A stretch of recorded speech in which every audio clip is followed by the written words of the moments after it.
ہم نہ دیانتدار نہیں بنتے، امانت دار نہیں بنتے، ایمان کے تقاضے نہیں سمجھتے۔ ویسے ہم ایماندار ہیں، لیکن اگر 10 روپے کی بات ہو، اگر 10 کروڑ کی ہو تو پھر نہیں۔ میرے ایک پروفیسر صاحب دوست ہیں، وہ فرمانے لگے کہ ایک مہنگا جوتا نا، بڑا مہنگا تھا، تو اس کا ایک پاؤں کہیں گرا ہوا تھا، ڈبے سے نکل کے بالکل شاپر واپر چڑھا ہوا، تو بندے نے ڈھونڈنا شروع کر دیا، کس کا جوتا ہے، کس کا جوتا ہے، کس کا، پورا ڈھونڈا اس نے۔ تھوڑا سا وہ آگے گیا تو اسے دوسرا پیر بھی مل گیا، پھر اس نے بندہ ڈھونڈنا بند کر دیا۔ یہ دیانتداری ہے۔ یہاں اس طرح کے ہم دیانتدار ہیں، ایسا نہیں ہوتا۔ خدا کے بندو، ایمان کے تقاضے، جو رزق تیرا ہے وہ کہیں اور جا کیسے سکتا ہے؟ جب تقسیم کرنے والی رب کی ذات ہے تو تو چھین کے کھانا چاہتا ہے۔ ایک بات آپ کو بتاؤں، بددیانتی کر کے کسی کے بچوں کے پیسے گھر لے آؤ گے نا، تو گھر میں دولت آئے گی، سکون نہیں آئے گا، قرار نہیں آئے گا، شور نہیں ختم ہوگا، روٹی بھی ملے گی، اے سی والا کمرہ بھی ملے گا، پر نیند جب ہی آتی ہے جب خدا چاہے، آتی نہیں۔ ایک تو ایماندار، پھر وعامل الصالحات، زندگی صالحین والی، نیک لوگوں والی۔ نیکی سے مراد کیا ہے؟ میرا نماز پڑھنا، نماز تو ایک جز ہے نیکی کا۔ وہ ہمارے ہاں کچھ لوگ کہتے ہیں فلانا بندہ بڑا با اخلاق ہے۔ جی کیا اخلاق ہے؟ تو میٹھا بولتا ہے۔ تو میں نے کہا میٹھا تو لوگ مطلب کے لیے بھی بولتے ہیں، ان کی ٹریننگ ہوتی ہے، کڑوا بولنا ہی نہیں۔ آپ بڑے مہنگے ہوٹل میں چلے جائیں، بڑے مہنگے میں، آپ نے 2000 کی چیز لینی ہے، لیکن سیل مین کی ڈیوٹی ہے کڑوا نہیں بولنا۔ آپ جتنا مرضی تلخ ہو، وہ تنخواہ لیتا ہے میٹھا بولنے کی۔ صرف میٹھا بولنا اخلاق، میٹھا بولنا بھی اخلاق ہے، پر صرف میٹھا بولنا اخلاق نہیں، بلکہ سچ بولنا اخلاق ہے۔ صحیح بات کرنا، بددیانتی سے بچنا، جھوٹ سے بچنا، کذب سے بچنا، وعدہ خلافی سے بچنا۔ حضرت عمر فاروق رضی اللہ تعالیٰ عنہ کھڑے، دیکھیں میں نے الحمدللہ امامہ باندھا ہے، میں سمجھتا ہوں داڑھی کے بغیر مرد کیا، حسن ہی نہیں، خوبصورتی نہیں، لیکن میں یہ بات بھی دعوے سے کہتا ہوں کہ دین صرف ظاہری حلیے کا نام نہیں کہ آپ داڑھی رکھ لیں، پگڑی باندھ لیں اور جو مرضی کرتے بھی رہیں، اجازت ہو گئی آپ کو۔ ایمان کا تو تعلق ہی باطن کے ساتھ ہے، فقط ظاہری حلیہ دین نہیں کہ آپ پر لبادہ دین کا ہے اور باقی ساری چیزوں سے آپ فارغ ہیں۔ اور بھی کچھ تقاضے دینداری کے۔ حضرت عمر فاروق رضی اللہ تعالیٰ عنہ کے سامنے کسی بندے نے کسی کی تعریف کی اور بڑی کی۔ ہم چونکہ مبالغہ رائی کے قائل ہوتے ہیں، حقیقت پسند نہیں ہوتے، کسی پر تنقید کریں گے تو پھر بھی دلیل کے کیے جائیں گے، اور تعریف کریں گے تو پھر بھی حدیں کراس کر جائیں گے۔ حضرت عمر کے سامنے جب اس نے تعریف کی تو جناب فاروق اعظم فرمانے لگے تو اس کی بڑی تعریفیں کرتا ہے، تو پڑوسی ہے اس کا؟ کہنے لگا نہیں۔ فرمایا کبھی اس کے ساتھ پیسوں کا لین دین کیا ہے؟ کہا نہیں۔ فرمانے لگے کبھی اس کے ساتھ سفر کیا ہے؟ کہا حضور نہیں۔ تو فرمانے لگے اچھا تو نماز دیکھ کے تعریفیں کر رہا ہو۔ فرمایا صرف نماز دیکھ کے تعریف نہ کر، دیکھ تو صحیح باطن کیسا ہے، اس کے اخلاقی رویے کس طرح کے ہیں۔ میں بڑی معذرت کے ساتھ، میرا خیال ہے جتنی داڑھی کی تبلیغ میں کرتا ہوں کم ہی کوئی کرتا ہوگا، لیکن میں نفرت نہیں کرتا اس شخص نے جس نے رکھی نہیں، اور میں کوئی تکبر نہیں کرتا کہ میں نے رکھی ہے۔ ہمیں نا بڑے اعتدال سے، میں جہاز میں بیٹھا تھا، ایک سفر کے لیے مجھے جانا تھا، تو میرے نا دل میں خیال آیا، پھر میں نے اپنے اس خیال سے توبہ کی۔ میرے دل میں خیال آیا، میرے موبائل میں قرآن شریف ہوتا ہے، کچھ کتابیں ہوتی ہیں، تو کبھی موقع ملے تو میں تلاوت شروع کر دیتا ہوں کہ چلو۔ تو میں تلاوت کر رہا تھا تو ڈھیر سارے لوگ میں نے دیکھا وہ کانوں میں لگائے ہیں، کوئی کچھ کر رہا ہے، کوئی کچھ کر رہا ہے، تو میرے دل میں خیال آیا کہ یار دیکھو نا، میں تلاوت کر رہا ہوں اور کتنے سارے لوگ ہیں تو ویلے بیٹھے ہیں، یہ بھی تو اللہ اللہ کر سکتے تھے نا۔ تو میرے سامنے سے ایک نوجوان گزرا، اس نے چنگے تگڑے تگڑے پیچھے بال رکھے ہوئے اور چٹیا بھی بنائی ہوئی، ایسے چنگا نہیں کام۔ حضور نے لعنت فرمائی ہے اس مرد پر جو عورتوں جیسی صورت بنائے، اور اس عورت پر جو مردوں جیسی صورت بنائے، یہ ٹھیک نہیں۔ رب کریم نے جہاں آپ کو رکھا ہے آپ وہی حلیہ اختیار کریں۔ جائز نہیں مرد عورتوں جیسے کپڑے پہنے، عورتیں مردوں جیسے کپڑے پہنے، یہ جائز نہیں۔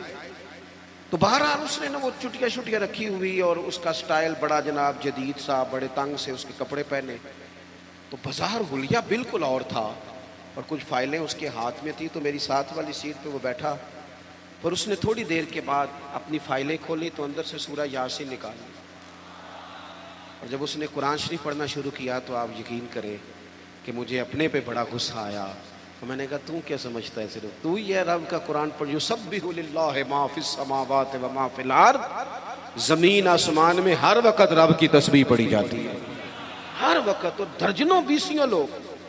تو اعمال صالحہ، آج صبح دن چڑھا تھا، اگر ہم نے قرآن شریف صبح سے نہیں پڑھا تو پڑھ کے سونا، تھوڑا ہی صحیح پر حضور پہ درود پڑھ کے سونا. میرے نبی پاک کا دل کرتا ہے امت ایک دوسرے کے جنازے بھی پڑھے.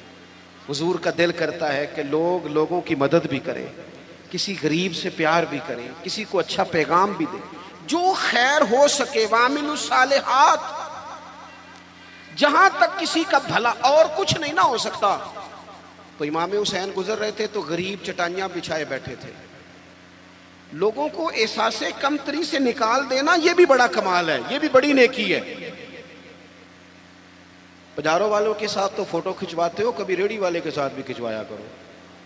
ہو سکتا ہے پجاروں کرپشن کے پیسوں کی ہو، تو کرپشن والوں کے ساتھ فوٹو نہیں کھنچانی چاہیے، محنت والے کے ساتھ کھنچانی چاہیے جو مشقت کر کے کماتا ہے. میرے ایک محبت کرنے والوں میں سے ہمارے گاؤں کے ایک موچی ہیں، اب تو وہ شفٹ بھی ہو گئے. اب تو خیر رواج نہیں رہا جوتے گنڈوانے کا، تو میرے والد صاحب مجھے توڑے میں ڈال کے جوتے دیتے تھے، جا گنڈوا کے لا. یہ پرانے بزرگ آپ کو بتائیں گے، یہ 15-20 سال پرانی بات، لمبی چوڑی نہیں. وہ جوتے گنڈوانے جاتے تھے تو کبھی ان کو وہ کہتے ہیں نا 3 روپے ہو گئے جوتا گانٹھنے کے، تو 5 دے دیتے، کہتے چوکا اپنے 2 روپے میں کر کے کھانا. ہاں ہاں، یہ بڑا اصول ہے، اسے یاد رکھیں. کروں مد ہے اہل دول رضا، پڑے نا اس بلا میں میری بلا.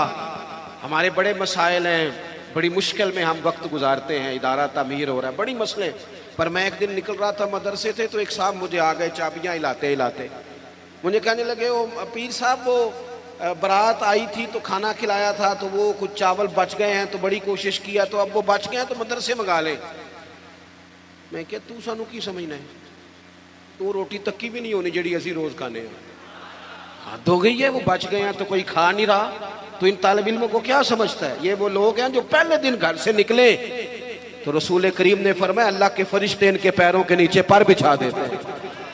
3 ٹائم الگ اور نیا کھانا مدرسے میں پکاتے ہیں بچوں کو. سانو تخت ہزارے دی لوڑ کی ہے، نالے کی لگے شہر بمبول دے نال، اسی اپنی بال کے سیکنے ہاں. ہاں سانو کی لگے کسی اور دے نال. میں کروں مدح اہل دول رضا، پڑے اس بلا میں میری بلا. میں گدا ہوں اپنے کریم کا، یہ میرا دین پارا نہ نہیں، اور گردن کو جھکا دیتا ہے خیرات کا پتھر. جہاں میں مانگنے والوں کے سر کبھی اونچے نہیں ہوتے. کبھی بھی کشکول طلب نہ پھیلائیں، اپنی زندگی خودداری سے جئیں.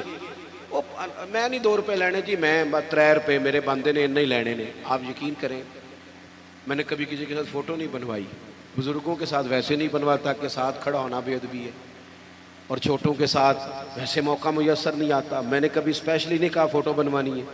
لیکن وہ موچی جوتی گانٹھنے والا اپنی دکان پہ بیٹھا ہے تو میں کہا چاچا جی ذرا اٹھ دیو تو اڑنا تصویر کھچانی. کہنے لگے کیوں جی؟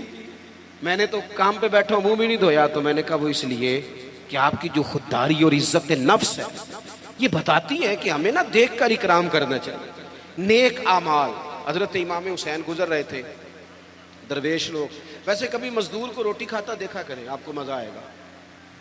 جو سویرے پونے میں باندھ کے لاتے ہیں نا اچار کے ساتھ روٹیاں، جو روز گوشت کھاتے ہیں وہ تو نخرے بڑے کرتے ہیں، کہتے ہیں ایسا ہم شیب باندھ دے تو یہ نہیں کھانی. تو وہ جب باندھ کے لاتے ہیں نا روٹیاں سویرے تو وہ دوپہر تک پونے کو بھی لگ جاتا ہے اچار.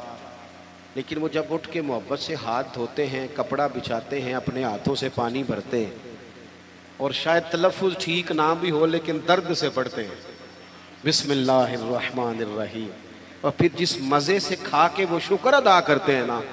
مجھے اپنے والد صاحب کی وہ بات بڑی یاد آتی ہے. میں ایک دفعہ پوچھا، میں کہ ابا جی تو انہوں پسند کی ہے کھانے تے؟ فرمان لگے پتر جے لگی ہوئے نا بھوک پھر تے سارا کچھ ہی پسند ہے، جے بھوک نہ لگی ہوئے پھر نخرے ہی نہیں، جننے مرضی کرا لو.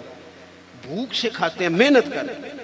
تو آپ غریبوں کا کم از کم یہ جو ان کے اندر احساس کمزوری ہے یہی دور کر دیں. مالک کا کچھ بھی نہیں بگڑنا، لیکن فیکٹری کے ملازمین کے بیچ بیٹھ کے 2 دن روٹی کھا کے تو دیکھیں. اور نہیں کچھ ہوتا کبھی کبھی مزدوروں کے بیچ بیٹھ کے لنگر کھا کے دیکھے، کچھ بھی نہیں ہوتا۔ چلے میرے سے کون سا کسی نے ناراض ہونا ہے، کسی ایک محفل پہ پیروں کی اور عوام کی روٹی ایک جیسی پکا لیں، کھا لیں گے سارے، کچھ نہیں ہوتا، پکا لیں ایک جیسی۔ سارے کہتے ہیں لنگر شریف ہے، لنگر شریف کون سا؟ وہ جو شاپر میں چاول ہے، وہ جو اوپر سے پھینکے گئے، بھئی یہ لنگر شریف ہے تو پیر صاحب کے الگ سے نہیں گزرتا۔ یہ لنگر شریف ہے نا، برکت والا، امام حسین کے نام کا ہے، غوث پاک کے نام کا ہے، تو نعت خواں کو نہیں گزرتا، اس کے لیے علیحدہ سے مرغ مسلم تیار کیے۔ اور چلو باقی جگہوں پہ نہ صحیح، میلاد کی محفل میں غریبوں کے لیے کھانا پکا لو، امیر غریب کا ایک جیسا پکا لو۔ جس غریب کے گھر میں سارا سال جس غریب کے گھر میں چاولوں میں زیادہ گوشت نہیں پکتا، ہو سکتا ہے تم نے میلاد پہ پکایا ہو اور وہ چاروں بچے لے کے آ جائے، اور جب وہ بٹھائے اپنے بچوں کو وہاں دسترخوان پہ بٹھا کے روٹی مل رہی یا میلاد پہ، تو ہو سکتا ہے پتر پوچھ لے کہ ابا جی آج کی گل ہے، بڑا گوشت پہ لبد ہے۔ تو میرا گمان کہتا ہے کہ غریب باپ رو ہی پڑے گا، کہے گا پتر تو راج کے کھا، آج مدینے والے نبی کا میلاد ہے، آج راج کے کھا۔ ہم غریبوں کے آقا پہ بے حد درود، ہم غریبوں کے آقا پہ بے حد درود، ہم فقیروں کی سربت پہ لاکھوں سلام۔ امام حسین گزر رہے تھے، یہ ہیں صالح لوگ، یہ لاجپال ہیں، امام صاحب گزر رہے تھے تو غریب سڑک کنارے بیٹھ کے کھانا کھا رہے ہیں۔ امام زین العابدین کہتے ہیں ابا جی ابھی گھر سے روٹی کھا کے آئے، غربا سڑک کنارے روٹی کھا رہے تھے، کہا حضور آئیں کھائیں، قربان جاؤں۔ زہرا پاک کے لال نے 1 منٹ نہیں لگایا، گھوڑے سے اترے، جبہ سمیٹا، غریبوں کے ساتھ زمین پہ بیٹھ گئے۔ جس پلیٹ میں وہ غریب، وہ فقیر، وہ سادہ، وہ غریب لوگ روٹی کھا رہے تھے نا، اسی پلیٹ میں امام حسین نے جب لنگر کھانا شروع کیا تو وہ لوگ کبھی روٹی کھاتے، کبھی رو دیتے، کبھی امام کو دیکھتے، کچھ لنگر کھا کے ان سے محبت کر کے امام اٹھے تو کہنے لگے حضور آپ نے بڑا تھوڑا کھایا ہے۔ تو امام حسین فرمانے لگے قسم بخدا میں تو کھا کے آیا تھا، کبھی کھانا کھا کے فوراً دوبارہ نہیں کھایا، بیٹھ اس لیے گیا تھا کہ تمہارے دلوں کو تسلی ہو جائے، تمہیں راحت نصیب ہو جائے، تاکہ تمہارے دل میں وعامل الصالحات۔ ہم بعض اوقات نا غریبوں کو تعاون تو کر دیتے ہیں، عزت نہیں دیتے۔ اجتماعی شادیاں، لائنوں میں دولہے بیٹھ جاؤ اور دولہے سے زیادہ اس بندے کا انٹرویو کیا جا رہا ہوتا ہے جو شادیاں کرا رہا ہوتا ہے۔ صحیح بتانا، تیری میری بیٹی کو اس طرح بیٹھنا پڑے لائنوں میں، اور پھر ان کا جہیز جو پتہ نہیں 80,000 کا ہے کہ 90 کا ہے، فوٹو کھینچ کے دکھایا جائے۔ صحیح بتانا، وہ بھئی تو نے کرانی، میرے اسا فرمایا کرتے تھے کسی کی بیٹی کے شادی میں تعاون کرو تو پھر اس شادی میں خود نہ جانا، اس کا باپ تو نظریں نہیں اٹھائے گا کہ محسن آیا ہے۔ نیکی تو ہوتی وہ ہے جو پیچھے رہ کے کی جائے، ہم نے کیا سٹائل اختیار کیا؟ تو ایک تو ایمان پختہ ہو، نیک اعمال ہو، تیسری بات یہ کہ وَتَوَاصَوْا بِالْحَقِّ، جھوٹوں کا ساتھ چھوڑ دے، سچ کی بولی بولے، حق بات کہیں۔ وقتی طور پر لوگ آپ کی مخالفت کریں گے، ہمیشہ نہیں کریں گے، آپ سچی بات کہیں، سچی۔ ہمیں اچانک دیہاتوں میں دیکھتا تھا کہ اچانک کسی نے آ کے بتایا وہ تہاڈا منڈا اتنے لڑ پیا ہے، جا کے کبھی تحقیق کی ہے کہ غلطی کس کی ہے؟ بس ہمارا بیٹا ہے لہذا مخالف پہ چڑھ دوڑو۔ قرآن تو کہتا ہے کہ یاد رکھنا، انصاف کرنا، چاہے تمہارے اپنے قریبی بھی ہوں، کبھی ان کی حمایت میں نہ اترنا اگر وہ غلطی پہ ہوں، سچ بولنا، دیانتداری کا مظاہرہ کرنا، کبھی بھی انسان کو جھوٹ کا ساتھ نہیں دینا چاہیے۔ یہ جو ظلم ہوتا ہے نا، ظلم، یہ قیامت تک لوگوں کو یاد رہے گا۔ مظلوم کے ساتھی بنے، مظلوم کے۔ قبیلہ بنو آراش کا ایک شخص تھا، تو مکے آیا، 2-3 اونٹ بیچے اس نے، تو ابو جال نے خرید لیے، بعد میں اس نے کہا جا جہاں سے پیسے ملتے ہیں لے لے۔ حالات وہ تھے کہ مکہ سارا مخالف تھا، سارا مکہ مخالف تھا اسلام کے، کوئی لمبی چوڑی تعداد مسلمانوں کی نہیں تھی، لیکن اس غریب آراشی نے آ کے حضور سے کہا، اور وہ بظاہر بعض روایتیں بتاتی ہیں حضور کو جانتا بھی نہیں تھا کہ میرے اس نے پیسے دبا لیے۔ اب طاقتیں تو نہیں تھیں، ظاہری طاقتیں۔ میرے رسول کریم نے فرمایا چل میں تیرے ساتھ چلتا ہوں۔ کہتے ہیں رسول کریم میں دوستوں سے اکثر کہتا ہوں شرافت اور چیز ہے، بزدلی اور چیز ہے۔ اگر کبھی وقت آئے نا تو پھر انسان کو بزدل نہیں بننا چاہیے۔ ایٹ سیٹ تے پکھڑا کوار گندل اسی نا ہور بھی بوٹیاں جاننے ہیں، پھر تھوڑا سا نا کھڑا بھی ہونا چاہیے۔ یہ کیا بات ہوئی، سیاستدان مخالف ہو جائیں گے، علاقہ مخالف ہو جائے گا، تو ہوتا ہے وہ ہو جائے، جس کو جو کرنا ہے وہ کرے۔ جب آپ سچ کے ساتھ ہیں تو پھر اللہ آپ کے ساتھ ہے۔ نبی پاک علیہ السلام نے جا کے ابو جہل کے دروازے پہ دستک دی، باہر آیا۔ وہ شخص کہتا ہے میں رستے میں سوچ رہا تھا ان کی تو نظریں جھکی ہوئی ہیں، یہ تو دھیما دھیما بولتے ہیں، لیکن وہ تو بڑا بدماش ہے، کیسے مقابلہ کریں گے؟ لیکن کہتے ہیں جب حضور وہاں گئے نا، قربان جائیں، محبوب کی وہ نظریں اٹھی، پھر غضب سے ان کے خدا بچائے۔ حضور نے فرمایا شرم نہیں آتی؟ لوگوں کا مال دبا کے سردار بنتا ہے، حیا نہیں آتی؟ یہ غریب بیچارہ 2-4 اونٹ بیچنے آیا، پیسے لا اس کے پیسے،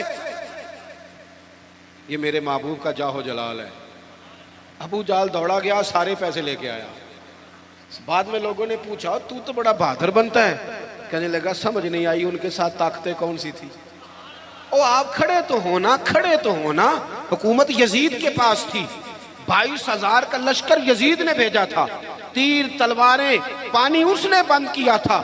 امام علی مقام رضی اللہ تعالیٰ عنہ 3 دن پانی بند رہا، لیکن وہ برداشت کر گئے، اس لیے کہ ان کی ماں نے یہ نہیں سکھایا تھا کہ اگر روٹی نہ پکی ہو تو موبائل توڑ دو، مرضی کا کھانا نہ ملے تو ٹی وی توڑ دو، یہ نہیں سکھایا تھا، بلکہ سیدہ پاک نے انہیں سکھایا تھا کہ 3 دن روزے رکھے جاتے ہیں، اور جب افطاری کا ٹائم آتا ہے دروازے پہ بھکاری آتا ہے، لنگر اٹھا کے غریب کو دیا جاتا ہے، کھجور پانی سے روزہ افطار کیا جاتا ہے۔ جن کی ماں 7-8 سال کی عمر میں ٹریننگ دینا 3 دن روزے رکھنے کی، ان پر یزید جیسے لوگ جتنے مرضی دن پانی بند رکھیں انہیں پریشانی کوئی نہیں ہوتی۔ اسلام صرف اخلاقیات کا مذہب نہیں، اخلاق، مسلمان کا اخلاق یہ اس کا پھل ہے، یہ اس کا پتے ہیں، پھول ہیں، لیکن نبی پاک کی غلامی، حضور کی محبت، صحابہ اور اہل بیت کا احترام یہ ایمان کی جڑ ہے۔ جڑ مضبوط نہ ہو تو نہ پھول اگتے ہیں، نہ پھل آتے ہیں، نہ ٹہنیوں پر کوئی پتا آتا ہے۔ جڑ کا مضبوط ہونا بڑا ضروری ہے۔ ان محبتوں کا سینے میں اٹھنا، پہلا پہلو آج کے موضوع کا اس کو ذہن میں رکھیں، محبت کا جوش مارنا، محبت کا جوش مارنا، پیار کا بڑھنا، طبیعت میں ذوق پیدا ہونا، یہ ایمان کی علامت ہے۔ یعنی حضرت عمر کی بات سن کے دل کا ٹھنڈا ہونا ایمان کی علامت ہے، اور امام حسین کی بات سن کے طبیعت کا سکون میں آنا یہ ایمان کی علامت ہے۔ حضرت فاطمہ الزہرا کا ذکر ہو اور وجود کے رونگٹے کھڑے ہو جائیں، طبیعت پہ کیف طاری ہو جائے، سیدہ زینب کا تذکر آئے تو آنکھوں میں آنسو چھلک پڑے، یہ ایمان کی علامت ہے۔ انسان کے وجود پر اثر ہو، لیکن جو آدمی کچی کچی باتیں کرے، کمزور کہانیاں سنائے کہ نہیں جی وہ ٹھیک ہے، اہل بیت ہی اصل تھے، سارا کچھ وہی تھے، صحابہ بس وہ، بھائی جس آدمی کے پیچھے مولا علی نماز پڑھتے ہیں وہ بندہ تجھے قبول کیوں نہیں؟ جس ابو بکر صدیق کے پیچھے وہ نمازیں پڑھتے ہیں تجھے کیوں نہیں قبول؟ جس عمر کے وہ مشیر بنتے ہیں تجھے کیوں نہیں حضرت عمر قبول؟ اور جس عثمان غنی کے بارے میں مولا علی کی یہ رائے ہے کہ امام حسن اور حسین کو تلواریں دے کے حضرت عثمان کے دروازے پر کھڑا کر کے کہا بیٹا یہاں کھڑے رہنا، کوئی دشمن عثمان کے قریب نہ آنے پائے، تو جس عثمان کے حضرت علی محافظ ہیں تجھے وہ عثمان کیوں قبول نہیں؟ یاد رکھو ہم لعنت بھیجتے ہیں فرقہ واریت پر، امت کو سونا موڑا تیرا یار اپنی گل کرے